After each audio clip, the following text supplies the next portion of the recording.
What's going on, everybody? Seiji here, and today we're not going to be talking about M-Bond specifically, but rather the Extreme Versus series as a whole. In case you haven't seen it, Skyslam recently did a video on the top 10 suits he would like to see added to X Versus. If you haven't watched it, I highly recommend checking it out. Sky is a great player who is very helpful to people in the community, and he makes English commentary X Versus content, including X Versus Cross Boost coverage, which makes his content pretty unique. Go check him out. I've listed his YouTube and Twitch channels in the description. I really enjoyed his video, and this topic of future additions to the series is something I talk about on Twitter and Twitch all the time, so I wanted to give my thoughts as well. But before we get started, I want to go over the structure of the X Versus series for those who might not be aware. If M-Bond is your first X Versus game, you might not know this, but the series is a staple in Japanese arcades.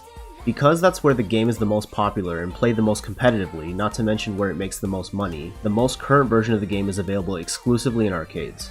The developers will then spend a few years tuning and balancing the game, introducing patches to tone down suits that may be powerful outliers or bringing up underperforming ones. Once they feel the game is in a balanced state and have finished development on the next iteration of the series, they will release that new version in arcades and port the previous version to consoles. This is not to say that this is guaranteed to happen every single time, but this has generally been the pattern so far. The other thing that happens during the game's lifespan in the arcades is the addition of new suits to the roster. The current version of the game is Extreme Versus 2 Cross Boost and has added suits such as Justice Gundam and Oberon to the game, and more recently the completely original Next-Stream Gundams Explosion and Xanadu, with two more, Vicious and Supremacy, coming later this month. These new additions are truly a mixed bag, and we never know what the developers are going to give us. I for one never expected suits like Hilling Cares Gorazo from 00 or RX Zeromaru from Build Divers to be added to the game, but here we are. The point is, new suits can come from any series, whether they be fan favorites or lesser known side stories or manga. So with that in mind, these are the top 10 suits I would like to see added to X Versus in the future.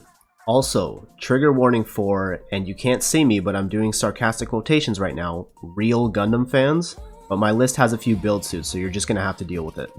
Number 10, Reginlaze Julia from Gundam Iron-Blooded Orphans. This mobile suit was based on Gjallarhorn's Reginlaze frame, but intended to be a prototype unit meant for a highly skilled pilot. Now before you say anything, I know most of us didn't like Julieta for reasons, but the Julia on the other hand was really unique and a true ace unit. I think this suit could easily be a melee focused 3000 cost.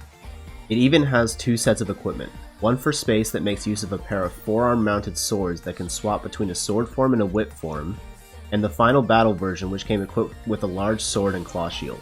You can maybe have some sort of mechanic where she swaps between the two forms via an input, but if they were going to go with one form, I would prefer the space version. Those whip swords are much more unique. Number 9, Gaeon from Gundam Reconquista and G. I'll be honest, I didn't even remember the name of this thing's pilot until I went to grab some footage from the anime for this video. But this is one of my favorite designs in all of G-Reco, and honestly, the big arm unit on its back could make for so many different options for moves.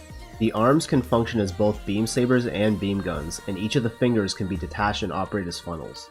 So you could give it a funnel pursuit move similar to Strike Freedoms or Legends, a multi-shot Garobi for a CSA, a grab using the entire backpack, or incorporate it into melee combos. The possibilities are honestly endless. Another suit that can make for a strong 3K. Number 8, Ghirarga from Gundam Age. This is one of Zehart's personal suits and the one he used for most of the Kyo arc and the beginning of the 3 Generations arc.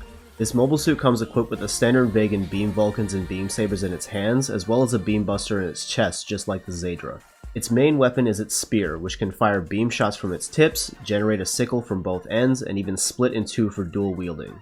Its tail can also be used for striking and can be detached and used as a handheld weapon, and it can release bits through its Mode X configuration for all ranged attacks. I get that a lot of people are a fan of the Legolas because enemy Gundam types are always cool, but I personally love the aesthetic of a Vagan suit, so I prefer the Ghirarga. I could see this suit making for a strong 2500 cost back suit. Number 7, Gundam Astaroth Rinascimento from Gundam Iron-Blooded Orphans Gecko. This suit is an upgrade of the Gundam Astaroth, one of the 72 Gundam frames from the Calamity War. It was discovered by RG Mirage, a mercenary who stumbled onto it while on an assignment and actually ended up piloting it to protect his target from an attack. The Rinascimento is tuned for RG specifically and includes a variety of new armaments including an enlarged subknuckle, a new shield arm, and a new weapon known as the Bastard Chopper, a blade that incorporates an explosive Dying Slave capable of penetrating nanolaminate armor. I could see this suit functioning as a 2500 cost, although I think it could benefit from having a Pyeongkaku or some sort of special movement to help compensate for its lack of ranged option. Number 6. Titania from Gundam Battle Operation Code Fairy. This is a suit many of you may not have heard of. It's an original design from Code Fairy which came out just last year in 2021.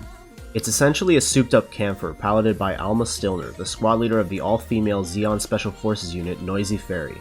The camphor's frame was significantly upgraded and the Titania had a slew of weapons it could take into combat, including arm-mounted miniguns, a bazooka, a beam machine gun, Sturmfaust, and dual-wielded beam sabers. I think if this suit was added to EXVS, it would be a highly mobile 2000 or 2500 cost capable of using its arsenal of ranged weapons to close the distance and unleash devastating melee combos. Number 5. Todesritter from Mobile Suit Gundam side story Missing Link. Missing Link is one of my favorite One Year War side stories, so I just had to include this one. This suit is an upgraded version of the Pale Rider, a Federation mobile suit we've already seen in both Gundam Vs and Extreme Vs 2. After the Marcosius team defeated it in the One Year War, it was captured and brought back to Axis and they literally just threw the entire closet at it.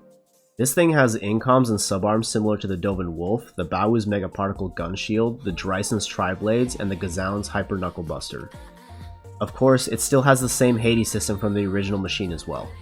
It was redeployed in UC0090 to dispel the remnants of Glemmy's faction. This suit I think could work well as a 2500 or 3000 cost and has more than enough weapons to come up with a unique moveset. Number 4. Transient Gundam from Gundam Build Fighters Tri. This is the personal Gunpla of Wilfred Kijima, the ace of the Gunpla Academy and the man who's set to inherit the Kawaguchi name from Tatsuya Yuki. Like the other members of his team, Wilfred uses a Gunpla powered by a GN drive, but the design is completely original. The Transient has GN Vulcans and Beam Sabers built into its wrists, but its main weaponry is the GN Partisan, which is a double-sided lance that has multiple functions. When swung, it can fire homing or curved beam shots, and the blade can open up to fire a large crescent-like beam, similar to the one fired from the Gundam X Divider's shield. It could also probably have a Garrowby move in-game, like how Wilfred used it in the opening stages of the National Championship final. The Partisan can also function as a large lance bit or separate into two smaller lance bits. It also has a system called Transient Burst, which greatly increases the machine's output and is essentially its own version of Transam. I think Transient could work either as a 2500 or 3000 cost, and I think it would be cool to have a suit from Build Fighters Tri in the game aside from the main trio. Number 3. Core Gundam from Gundam Build Divers Re-Rise. Please Bandai, for the love of God, put this thing into the game. I've been waiting for it since Re-Rise aired. The Core Gundam is easily one of the most unique designs to come out of any of the Build series, which is saying a lot. The main unit is much smaller, not quite SD size but still smaller than a standard Gunpla, and its planet system allows it to dock with various armors named after the planets in our solar system, each with a different role in mind.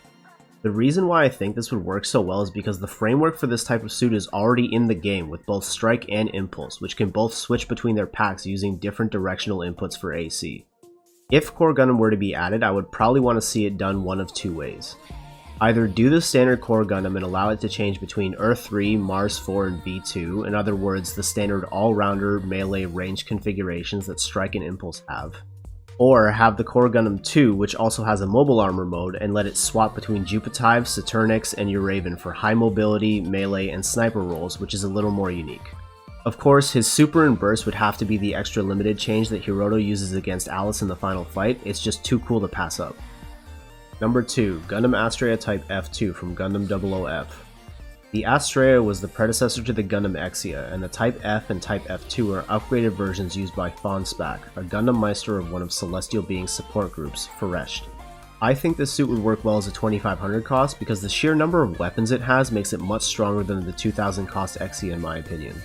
While it doesn't have Exia's GN blades to fit the Seven Swords theme, the F2 can use GN pistols, a GN launcher, missile pods, and a GN hammer. Like, just look at this attack from Crossrays, this thing is nuts. The Astraea was also given access to Transam along with the other Gundams, which is honestly kind of concerning giving that kind of power to a maniac like Fawn. But either way, he's just a badass character and I would love to see him in the game. And finally, number 1. Gundam Exia Dark Matter from Gundam Build Fighters. This is one of my favorite designs in the entire franchise. I was already a fan of the original Exia and Yuki's custom Amazing Exia, but this design tops both for me. This Gunpla was altered before the final match of the World Tournament when Yuki was brainwashed by PPSC's chairman Mashita. The result is a much more evil looking design in a black and crimson paint job. Of course, being an Exia custom, it is a melee focused suit, but it does still have a few ranged options. It has a dark matter rifle with an attached beam saber that it can use to perform sword key attacks, which are strong enough to stop even the Star Build Strike's discharge rifle. It also has GN Vulcans on its wrists, and the dark matter booster on its back can fire a powerful beam cannon when detached and operated independently. Now when it comes to melee options, this suit is no joke.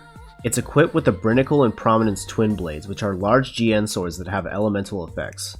The Brinicle blade can lower its temperature, making it cold enough to freeze even beam sabers, while the Prominence blade can ignite itself in flame. The Dark Matter can also equip 2 Dark Matter blades from its backpack, and of course comes with the Transam system for increased mobility and power. This thing was an absolute menace in the anime, and I would love to see how it plays in EXVS. And that's it, that's my list. Even if we don't get any of the suits on this list, I'm sure we'll be impressed with whatever comes out.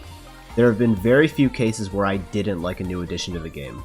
I want to hear from you guys as well. Let me know in the comments which suits you would like to see added to the game. If you enjoyed the video, please consider giving it a positive rating and sharing it with your friends because that helps me out a lot, and I'll see you next time. Take care.